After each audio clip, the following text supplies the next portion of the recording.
Now, the rest of the story. You are about to hear a love story. It might have been told by anyone in that suburban Chicago neighborhood, by those who saw Gretchen and Mark Savella strolling the field near their home so many sunny afternoons and tranquil nights. Their happiness seemed unassailable. And yet it was during one of those walks that Gretchen suddenly cried out for no apparent reason, reacting to a sharp pain in her lower back. The discomfort passed as quickly as it had come. Gretchen and Mark forgot about it until about an hour and a half later, both of them were back in the house. Gretchen lost all movement in her legs. A frantic Mark rushed her to the emergency room of a nearby hospital. There were x-rays and a diagnosis: ruptured disc. No specific injury had caused it. The disc had simply worn out. Now it was Sunday. The appropriate specialist was unavailable. Mark said, "Find him. Get him here." And when the doctor arrived, he reviewed the tests that already had been performed. He prescribed surgery as soon as possible. He approached Mark. Gretchen was sedated, could not possibly decide for herself. Mark must grant permission to operate. And he did. 75% chance for total recovery, he had been told. And yet where the odds had favored, fate did not. The surgeon later explained that he'd discovered irreversible nerve damage.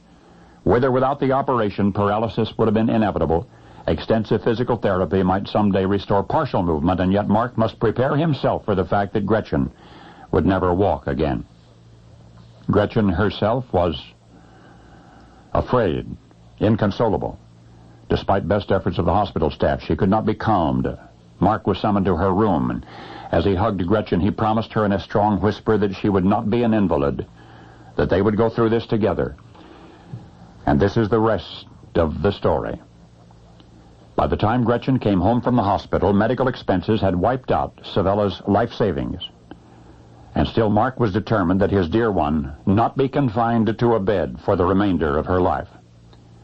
The doctor had mentioned something about a special chair, a chair with wheels, an invention the physician himself had never seen, and one of which Mark had never heard. But there was one company that made them, and such a device would enable Gretchen to sit down and to move herself about under her own power. Mark would worry about the money later.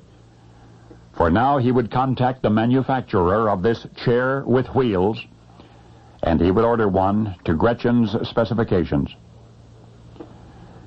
Well, Gretchen and Mark still take twilight strolls together, greeting neighborhood children as they pass. The same children with whom Gretchen had always played and still does. Despite her handicap, Gretchen seems perfectly happy. Love has a way of doing that. And there's a lot of love exchanged between Gretchen and Mark. Gretchen's wheelchair is different from any you're ever likely to see, but it enables her to sit and then to walk using her front legs. Mark Savella says anything that improves the quality of dear Gretchen's life is worth whatever he can give. Mark is a 25-year-old computer specialist. Gretchen is 12, a German shepherd. And now you know the rest of the story.